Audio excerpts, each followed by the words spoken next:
Pabrik itu selalu ramai. Mesin-mesin berderu tanpa henti, menciptakan irama monoton yang mengisi udara. Karyawan sibuk berlalu lalang di antara barisan produksi, membawa barang atau menandai dokumen. Cahaya lampu neon yang putih kebiruan menerangi setiap sudut, memberikan kesan steril dan modern, namun sekaligus dingin dan tak berjiwa. Suasana sibuk itu membuat siapapun yang bekerja di sana tenggelam dalam rutinitas, melupakan waktu dan bahkan diri mereka sendiri. Namun, ada satu tempat yang berbeda dari sudut pabrik lainnya, toilet di lantai bawah. Terletak di ujung koridor panjang yang jarang dilewati, toilet ini seperti dunia yang terpisah. Koridornya suram meski lampu-lampunya tetap menyala, dengan cat dinding yang mengelupas di beberapa bagian. Tidak ada yang suka ke toilet ini, bukan hanya karena letaknya yang terpencil, tetapi juga karena ada sesuatu yang tidak bisa dijelaskan. Tempat ini terasa lain, begitu kata para pekerja yang pernah menggunakannya. Meski bersih secara fisik, udara di sana terasa berat, dingin, dan dipenuhi aroma samar yang sulit diidentifikasi. Toilet ini memiliki reputasi sebagai tempat yang tidak diinginkan, namun bagi beberapa orang, kesepiannya justru menjadi daya tarik tersendiri. Bagi mereka, itu adalah tempat yang sempurna untuk menyembunyikan rahasia. Pak Darman dan Bu Lita, dua karyawan pabrik, menemukan toilet itu sebagai tempat yang sempurna untuk pertemuan rahasia mereka. Pak Darman adalah kepala bagian logistik, sementara Bu Lita bekerja sebagai administrasi. Keduanya memiliki keluarga di rumah, tetapi hubungan terlarang ini memberikan sensasi yang tak bisa mereka tolak. Kamu yakin nggak ada yang tahu kita di sini? Tanya Bu Lita sambil melirik pintu toilet yang terkunci. Suaranya bergetar bukan karena takut ketahuan, tetapi karena perasaan aneh yang menyelimuti ruangan itu. Tenang saja. Siapa yang mau ke toilet ini? Semua orang bilang tempat ini angker, jawab Pak Darman. Mencoba menenangkan. Bu Lita hanya mengangguk pelan, meski hatinya masih tidak tenang. Suasana di toilet itu terlalu sepi, bahkan untuk ukuran tempat yang jarang dipakai. Dinding-dindingnya lembab, dan meski ada pengharum ruangan, bau lembut yang aneh tetap tercium di udara. Hari itu seperti biasa, pabrik beroperasi tanpa jeda. Para karyawan sibuk dengan tugas masing-masing, tetapi di sudut toilet lantai bawah, sebuah kejadian ganjil mulai terasa. Pak Darman dan Bu Lita, yang kembali menggunakan tempat itu untuk melanjutkan hubungan terlarang mereka, merasa ada sesuatu yang berbeda. Kamu dengar suara tadi? Tanya Bu Lita tiba-tiba menghentikan percakapan. Matanya melirik ke arah salah satu bilik toilet yang pintunya sedikit terbuka. Suara apa? Pak Darman mencoba menenangkan meski ia sendiri merasakan sesuatu yang aneh. Mungkin suara dari pipa air. Tempat ini kan jarang dipakai. Bu Lita menggeleng. Bukan. Itu seperti suara langkah kaki, tapi pelan seperti ada yang berjalan mendekat. Keduanya terdiam. Hanya suara deras air dari keran bocor yang mengisi keheningan. Namun, di tengah kesunyian itu, terdengar suara samar-samar seperti desahan berat. Suara itu tidak berasal dari salah satu dari mereka. Kita pergi saja, desak Bu Lita, merasa tidak nyaman. Pak Darman mencoba menjaga ketenangannya. Tidak ada apa-apa, Lita. Kamu jangan terlalu paranoid. Kita sudah di sini. Tidak mungkin keluar sekarang, nanti malah ada yang lihat. Namun saat ia berkata demikian, suara itu terdengar lagi. Kali ini lebih jelas, seperti seseorang sedang menghela napas panjang tepat di belakang mereka. Pak Darman langsung menoleh, tetapi tidak ada siapapun di sana. Sudah, ayo keluar. Bu Lita setengah berbisik menarik lengan Pak Darman. Mereka bergegas menuju pintu, tetapi ketika hendak membuka kunci, pintu itu terasa berat, seolah ada yang menahan dari luar. Ini nggak bisa dibuka, ujar Pak Darman panik. Ia mencoba menarik keras-keras, tetapi pintu itu tetap tidak bergeming. Di saat yang sama, lampu di atas kepala mereka mulai berkedip, menciptakan suasana semakin mencekam. Tolong, ada orang di sini? Teriak Bu Lita mengetuk pintu dengan keras. Tidak ada jawaban. Suara mesin pabrik dari luar seperti mengisolasi mereka di tempat itu. Bu Lita mulai menangis ketakutan, sementara Pak Darman terus mencoba membuka pintu. Ketika situasi mencapai puncak ketegangan, suara berat itu terdengar lagi, kali ini disertai oleh bau anyir yang tiba-tiba memenuhi ruangan. Pak Darman dan Bu Lita terpaku, napas mereka tercekat. Dari pantulan di cermin kecil yang tergantung di dinding, mereka melihat sesuatu yang tidak seharusnya ada. Bayangan hitam besar dengan mata merah menyala berdiri diam di belakang mereka. Bayangan itu tidak bergerak, hanya berdiri diam di belakang mereka. Mata merahnya terasa seperti menembus jiwa, memaksa mereka untuk tidak berpaling. Bu Lita menjerit, memeluk Pak Darman erat-erat. Tubuhnya bergetar hebat, sementara kakinya terasa lemas, nyaris tak mampu menopang tubuhnya sendiri. Apa itu? Suaranya tercekik di antara tangis. Pak Darman tidak menjawab.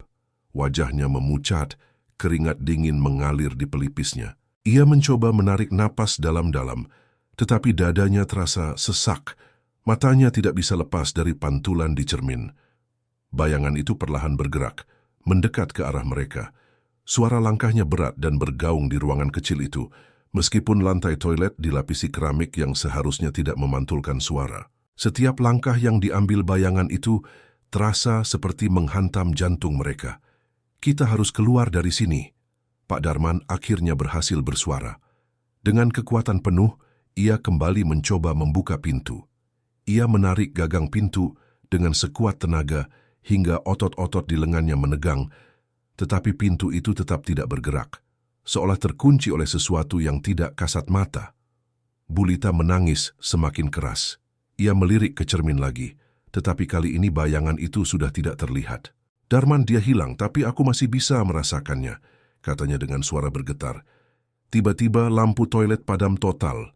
Kegelapan menyelimuti mereka, hanya disertai suara napas berat yang semakin dekat. Suara itu datang dari berbagai arah, seolah-olah ada lebih dari satu makhluk yang mengelilingi mereka. Pak Darman meraba-raba dinding, mencoba mencari saklar lampu atau sesuatu yang bisa membantunya melawan kegelapan. Namun, tidak ada yang ia temukan. Dalam kegelapan itu, terdengar suara tawa kecil, seperti suara anak kecil yang bermain-main. Suara itu bergema, semakin lama semakin keras, hingga memenuhi ruangan. Bu Lita memeluk dirinya sendiri. Tubuhnya terasa dingin seperti es. Tawa itu berubah menjadi jeritan panjang, diikuti suara berdebum keras, seperti sesuatu yang jatuh di salah satu bilik toilet.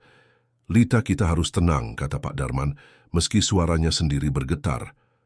Apapun yang terjadi, jangan lepaskan tangan saya. Namun sebelum Bu Lita bisa menjawab, sesuatu meraih pergelangan kakinya. Ia berteriak histeris, mencoba melepaskan diri dari cengkeraman dingin itu, tetapi semakin ia meronta, semakin kuat genggaman itu. Darman, tolong aku! Jeritnya dengan mata membelalak. Dalam kegelapan, Pak Darman tidak bisa melihat apa-apa, tetapi ia bisa merasakan tubuh Bu Lita yang ditarik ke lantai. Ia mencoba memegang tangannya, tetapi sesuatu yang dingin dan licin menyentuh kulitnya. Lita! Pegang tangan saya, Pak Darman berteriak. Ia menarik dengan sekuat tenaga, tetapi genggaman makhluk itu lebih kuat. Dalam hitungan detik, Bu Lita terseret ke dalam salah satu bilik toilet. Pintunya tertutup dengan keras. Pak Darman berdiri terpaku di tempat, napasnya terengah-engah. Kegelapan masih menyelimuti ruangan, tetapi sekarang suasana menjadi hening. Tidak ada suara, tidak ada gerakan. Hanya detak jantungnya yang terdengar di telinganya sendiri. Ia mencoba membuka pintu bilik tempat Bu Lita diseret, tetapi pintu itu terkunci rapat. Ia memukul-mukul pintu sambil memanggil namanya. Lita, Lita, jawab saya. Namun tidak ada respons. Kemudian suara itu kembali. Suara tawa kecil, kali ini terdengar seperti berasal dari balik pintu bilik. Tawa itu semakin keras dan berubah menjadi jeritan panjang yang menyayat telinga. Membuat Pak Darman mundur beberapa langkah. Tiba-tiba, pintu bilik terbuka perlahan, tetapi tidak ada siapa-siapa di dalam. Hanya ada genangan air di lantai yang berwarna gelap dan berbau anyir. Pak Darman menatap kosong ke arah bilik itu, tubuhnya kaku seperti patung. Ia tahu sesuatu yang sangat salah telah terjadi, tetapi ia tidak tahu bagaimana menghadapinya. Pak Darman berlari sekuat tenaga meninggalkan toilet itu. Napasnya tersengal-sengal, dan keringat dingin membanjiri tubuhnya. Ia tidak peduli jika ada yang melihatnya berlari seperti orang gila di tengah pabrik. Ia hanya ingin menjauh dari tempat terkutuk itu. Namun, Langkah kakinya terasa berat, seolah udara di sekitarnya menekan tubuhnya. Suara tawa yang tadi ia dengar terus terngiang di telinganya, meskipun ia sudah berada jauh dari toilet. Sampai di ruang logistik, ia menenangkan diri sebisanya. Namun, tidak ada rasa lega. Ketika ia duduk, punggungnya terasa nyeri. Ia mengangkat bajunya dan melihat bercak-bercak merah yang muncul di kulitnya. Bercak itu terasa panas dan gatal. Semakin lama semakin banyak menyebar di tubuhnya. Kenapa ini? Bisiknya panik. Ia mencoba mengabaikannya dan melanjutkan pekerjaannya, tetapi rasa sakit itu tak kunjung hilang. Malam itu, di rumah, ia berbaring dengan tubuh penuh luka. Bercak merah itu berubah menjadi borok yang basah dan mengeluarkan cairan. Pak Darman hanya bisa meringis kesakitan. Istrinya yang melihat kondisinya pun panik. "Kamu kenapa, Mas? Kok badanmu begini?" tanya istrinya. "Aku nggak tahu. Mungkin alergi," jawab Pak Darman sambil menahan rasa nyeri. Ia tidak ingin istrinya mengetahui apa yang sebenarnya terjadi. Namun, kejadian di toilet itu terus menghantui pikirannya. Ia memutuskan untuk tidak kembali ke toilet tersebut, apapun yang terjadi. Sementara itu, Bulita mengalami hal serupa. Ia tidak pernah kembali ke pabrik setelah malam itu. Kulitnya juga dipenuhi bercak merah yang berubah menjadi luka-luka mengerikan. Setiap malam, ia bermimpi buruk. Dalam mimpinya, ia melihat sosok hitam besar dengan mata merah yang memanggil namanya, menyeretnya kembali ke toilet itu. Suaminya, yang tidak tahu apa-apa, mulai curiga. "Apa yang sebenarnya terjadi, Lita? Kenapa kamu sakit seperti ini?" Namun, Bulita hanya menangis tanpa mampu menjelaskan apa yang ia alami. Semakin hari, kondisi mereka berdua semakin memburuk. Pak Darman kehilangan berat badan dengan cepat dan kulitnya seperti membusuk. Tidak ada dokter yang mampu menjelaskan penyakit mereka. Mereka berdua merasa ada sesuatu yang mengikat mereka, sesuatu yang berasal dari toilet terkutuk itu. Suatu malam, Pak Darman bermimpi buruk. Ia melihat dirinya berdiri di toilet pabrik. Tubuhnya terbungkuk dengan luka-luka menganga. Di cermin, ia melihat wajahnya yang sudah tidak lagi menyerupai manusia. Sosok hitam besar dengan mata merah muncul di belakangnya, tertawa sinis. "Kamu melanggar wilayahku," suara makhluk itu menggema. "Aku telah memperingatkan, tapi kalian tak mendengarkan. Sekarang, kalian akan membayar harga yang mahal." Pak Darman terbangun dengan napas tersengal. Mimpi itu terasa begitu nyata, dan ia tahu bahwa makhluk itu tidak akan berhenti sampai ia membalas dendam. Di tempat lain, Bulita juga bermimpi serupa. Mereka berdua mulai menyadari bahwa satu-satunya cara untuk menghentikan penderitaan ini adalah kembali ke toilet tersebut. Namun, mereka tidak tahu apa yang menanti mereka di sana. Pak Darman dan Bulita, yang semakin lemah dan terbelenggu oleh kutukan yang berasal dari toilet terkutuk itu, memutuskan untuk menghadapi rasa takut mereka dan kembali ke tempat yang sudah mengubah hidup mereka. Mereka tahu bahwa hanya dengan kembali ke toilet itu, mereka mungkin bisa mengakhiri penderitaan yang terus menggerogoti tubuh dan pikiran mereka. Namun meskipun mereka tahu risiko yang akan mereka hadapi, mereka tidak bisa lagi lari dari kenyataan.